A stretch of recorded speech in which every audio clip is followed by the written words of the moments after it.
Hi, everyone. Welcome back to the Health Upgrade Podcast. This is Dr. Habib, and I wanted to do something a little different with this episode to kind of look back at the episodes and the wonderful guests and discussions that we had on the Health Upgrade Podcast during this past year of 2025. And what we're going to do is talk about the top 5 episodes and clips from these 5 episodes that we thoroughly enjoyed learning from our guests and the discussions that we had between myself and JP. So, first episode that I want to talk about was a wonderful conversation that we had with Dr. Davis Brockenshire. This episode was very insightful from hearing from a practitioner who's done this for a long time, a chiropractor, a functional medicine practitioner, and holistic integrative healer who has a very unique way of talking about things and realizing that we need to start to listen to what our patients are saying as practitioners. And this is something that I take very, very importantly when it comes to my practice is listening, but this episode really helped to solidify why and how to listen in a much better way because our patients are telling us what is going on and what's going wrong. We just need to learn to hear it out, and we need to be detectives because then we can help support the true nature of creating health within our patients. Please enjoy this wonderful clip from the episode with Dr. Davis Brockenshire. So I guess the number one thing we should all be offering people, if you have the ability to help clients and patients, is just shut up for a minute and listen. Ask questions. Mhm. In my world, I have 3 people do the medical history before I even meet the client. I have 4 different stories, and then I put them all together and tell me more. And the more you can talk to the client, the more they're going to give you. And then you go, "Oh, yeah, that one time you had Lyme disease," or, you know, "You were growing weed in a moldy house up in a 100-mile house," or whatever, like, people have really cool histories. But there's always a golden pearl, and that once you establish that gold, you unlock that healing pattern that their life's trying to create, even if they've been told they don't have a healthy history or future. You can reestablish that with just a little bit of genetic understanding and a little bit of understanding on how our body creates happiness. As Hippocrates says, it is more important to know the person who has the disease Than than the the disease. disease that the person has. Yes. Just, I mean, just in a nutshell, you got to understand not not how long have you had this problem, but what was going on in your life when this problem started. Yeah. That to me is the trick. You got to know the person. You got to know what's the canvas on which this painting has you know, been laid out. I mean, if it's absorbent, then it's taking in the paint. If it's plexiglass, it's going to just all wash away with it's going to drip off. So it's you're absolutely right. Got to get to know the person. Got to get to know the circumstances. Got to get to know the underpinning. We do that in counseling of individuals or coaching. You do a roundtable. You get a perspective about this person's activities and behaviors from all of their colleagues. Well, get a picture of that person from everyone and from all angles, and internally from all the key ones. You talked about insulin. That's your metabolism. That's your growth versus catabolic state. It's your autonomic nervous system. All and your immune system. Those are the 4 biggies. So that's what we always talk about: the 4 pillars of health: your microbiome, your immune system, your mitochondria, and your autonomic nervous system. So. Yeah, we are engineered to hit it and quit it. Mhm. We're not supposed to be hit it all day. You do need a Yes. quit point. Yeah.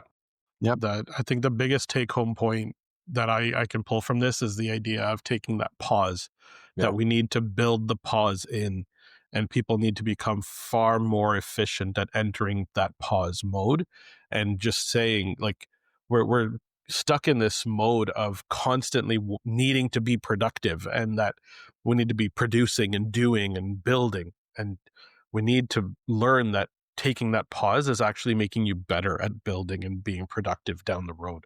You Why need women to live learn to pause. It's why women live longer than men, Yeah. because they know how to pause better than men Oh, do. well, yeah, we're wired to keep going, and if we're safe, something's wrong. Yeah. Yeah. Yeah, no, it's a Interesting. There was psychological construct. fascinating study I heard that said that when a man and a woman are sleeping, if the baby cries, the woman wakes up first. Right. But if there's a window open and there's rustling outside, the man wakes up and the woman sleeps through it. Yep. Very interesting difference. Been there both times. And you're still here to talk about it. I Still love it. going. Yep. No quit in my mind other than the pause. Well, My pause is Lake Superior. I sit on a cliff and just stare in the lake. that's amazing. And that needs to happen sooner than later. I love it. That was wonderful. On the next clip, we go back to a wonderful episode that we had with Dr. Scott Sherr, who affectionately is known as the methylene blue doctor. And he is the CEO of Transcriptions, and just a wonderful medical doctor, clinician, and world authority in understanding how to utilize methylene blue to support mitochondrial optimization and mitochondrial function. This is a short clip that we have from a wonderful episode, one of the most downloaded episodes of the year for sure, and one that, if you're interested in understanding how the mitochondria work and how to optimize mitochondrial function, I highly recommend you go back and listen to. But here we go with Dr. Scott Sherr. That's the most challenging for people that are already challenged on the cellular system, especially, of course, in our mitochondria. And you guys both know, I mean, 94% of the US population has some element of mitochondrial dysfunction. This is a lot to do with metabolic dysfunction, insulin resistance, medications, toxins, infections, post-infectious, all this kinds of stuff. And so, Lack of sleep. oh yeah, everything. And that's the stress aspect of things, right? The lack of sleep. And so as a result of that, we need to do something to really optimize mitochondrial function. And that's really where methylene blue is just a huge like home run and super simple. And there are some nuances in dosing, and we can talk about the compound in detail, but it's been a game changer for my clinical practice is what it comes down to. Methylene blue really does is it is a redox cycler. It helps provide energy to the mitochondria. It helps provide detox capacity, and it can compensate for energy problems in the mitochondria. It can help reboot the mitochondria in that capacity. And it also can buy you time while you're working on your vitamins, your minerals, your nutrients, your exposures, your sleep, your vagal tone, and everything else. And that's what's so beautiful about it, because oftentimes if you start giving people B vitamins too quickly, sometimes they just kind of go over the edge, right? Or if you start giving them antioxidants, right, all of a sudden they start getting detoxification symptoms and like, oh crap, I can't deal with this. The next clip that we have here is a conversation that JP and I had on the podcast, talking about autonomic dysfunction as the missing link between so many seemingly unrelated health conditions. We're talking about conditions that you would not in general think have any direct link, and yet there is a clear direct connection between things like IBS and migraine headaches and diabetes and gastroparesis. And so this episode was one of connecting the dots for a lot of people, for a lot of clinicians, for a lot of patients that may not realize that there is a direct link through autonomic dysfunction. We're talking about vagus nerve dysfunction. We're talking about sympathetic overdrive.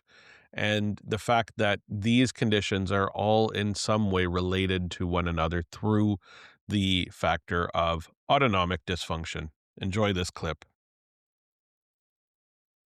And these are really important to note, that they're not necessarily two separate conditions, but rather the root cause of autonomic dysfunction here.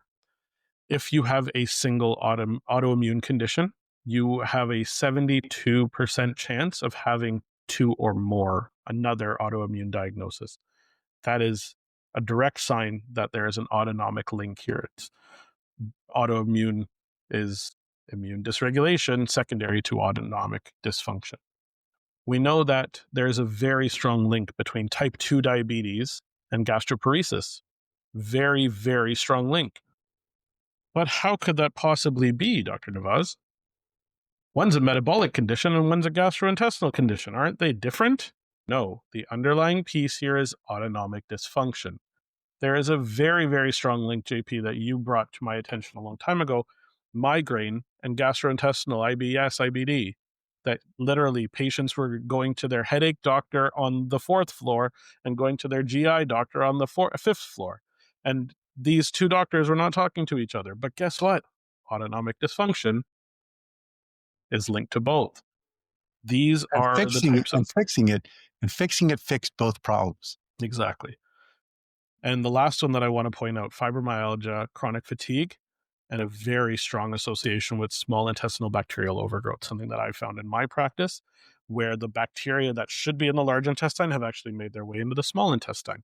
And if you've ever experienced or know somebody who's experienced SIBO, small intestinal bacterial overgrowth, that distension, the bloating, the challenge in the central gut here, why do you think that's happening? Well, isn't peristalsis and gut motion supposed to be unidirectional, going down the entirety of the tract in a unidirectional pattern so everything goes out the right way? Well, if you don't have a good, strong ileocecal valve, you don't have tone in your ileocecal valve because your vagus nerve is not signaling to your ileocecal valve, then the bacteria can backflow into the small intestine. And that's where a lot of recurrent SIBO is missed. Even if you're doing the antibiotics and you're doing the herbal antibacterial products, and you have to go through a second and a third and a fourth and a fifth cycle of these things, what you're actually missing is the vagus nerve and autonomic dysfunction piece that's underlying these conditions. Guess what? That's directly linked to fibromyalgia and chronic fatigue. 100%. Direct links between these connections. So what we're trying to say here is when you have these warning lights that are popping up, or you have these conditions that are seemingly unconnected and have no potential link between them, always think back to autonomic dysfunction as being the missing link between these two, because autonomic regulation, that sympathetic parasympathetic slider switch, is often pushed heavily towards that sympathetic side, and we're not regulating going back and forth like we should be. We're not as resilient as we should be. And that's where a lot of these conditions are missed. And that's why when these doctors don't talk to each other, they don't get the results. Because these systems, these conditions, are talking to each other within our bodies. We are one clump of soup that everything is connecting and working together. And we're not these separate components or separate ingredients that have been put together. We are a single unit.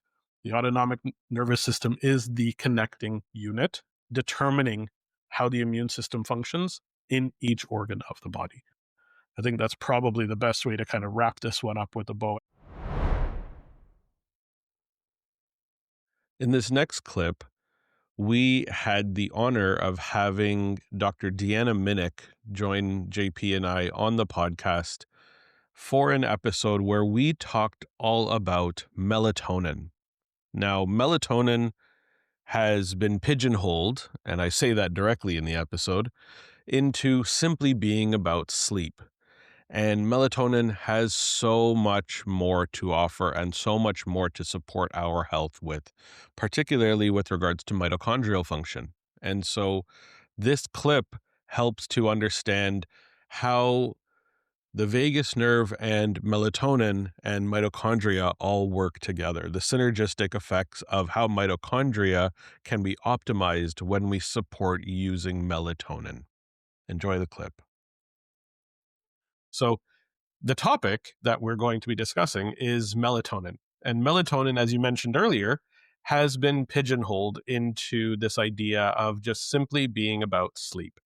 And I think today we're going to try to bust that myth a little bit, go beyond the idea of just sleep. We're going to talk about the science of melatonin, what its roles are within the body, the mitochondrial role, something that we've mentioned in the past. And we want to dig into a little bit on the spiritual side and not necessarily go off into woo woo land completely, but certainly allow for there to be something a little bit greater than just the basics being presented in today's conversation.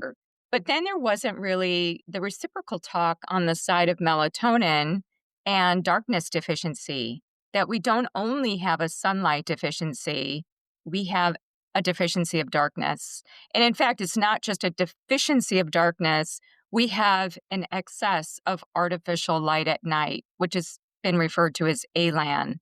So it's disturbing ecosystems. I even call it the most societally accepted endocrine disruptor, because we think light at night is a good thing, right? We know plastics are bad. We know heavy metals are bad, but we don't know that artificial light at night is bad. We mostly think, oh, well, it disrupts our sleep, but we don't look at the further implications of that and what that actually means. We have the cellular production of melatonin. So that again can happen in the skin. It can happen in the gut. In fact, the gut is one of the primary repositories of melatonin. We make something on the order of 100 to 400 times the amount of melatonin from the pineal gland in the gut. And that's not in response to darkness. That's a little bit different. And what we see is that it may be playing a role in modulation of the gut microbiome. Do you know if melatonin production is proportional to the number or not necessarily the number of mitochondria, although that's usually typically aligned with the amount of metabolic activity that's going on in that cell type, versus muscle versus fat cell as an example? The reason why I ask is because melatonin is such a potent antioxidant, and it's used by your mitochondria as a potent antioxidant to protect against free radical damage and reactive oxygen species damage.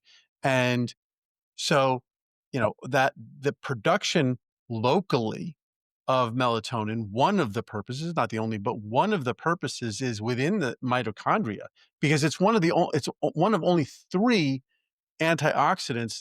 People talk about vitamin C and vitamin E, and those are great as antioxidants for the cell, but they don't get into the mitochondria. There's only, superoxide dismutase, melatonin, and glutathione that get into the mitochondria directly and can actually, quench those free radicals and reactive oxygen species locally in the mitochondria. In fact, correct me if I'm wrong, and I'm remembering this, and I might be misremembering it, but I believe that melatonin and the enzymes for making melatonin are actually present inside the mitochondria, so that mitochondria can actually synthesize melatonin themselves if necessary. That's correct. That's correct. And everything you said is true, that melatonin is very unique to the mitochondria. And part of the reason for that is because of its amphiphilic nature. And what that means is that melatonin has a very unique chemical structure in that it can flex to being water soluble, which is why it's found in the watery compartments of the body, like the blood and the urine. And it can also be fat soluble. So the mitochondria, which has it has this bilayer lipid membrane, right? There has been no scientific evidence that I have seen where scientists have set out, or even clinicians have set out prospectively to look at whether or not the body stops making melatonin when you take melatonin supplementation. There have been, I believe, at least 4 different clinical trials where they set out to look at that and have not found that. And I think it's because melatonin is not a true hormone.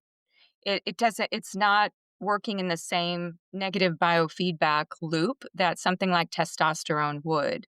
Now, that said, it also depends on the dose of melatonin and what you're actually taking, right? Because I think what happens in our society is it's the shiny object syndrome, SOS. It's kind of like, if a little is good, let me More just is do better. more Yeah. time. So that's the other hack is I don't think people realize it's the darkness deficiency for sure, making sure you have proper darkness. You're wearing your blue light blocking glasses at night if you are in full spectrum light.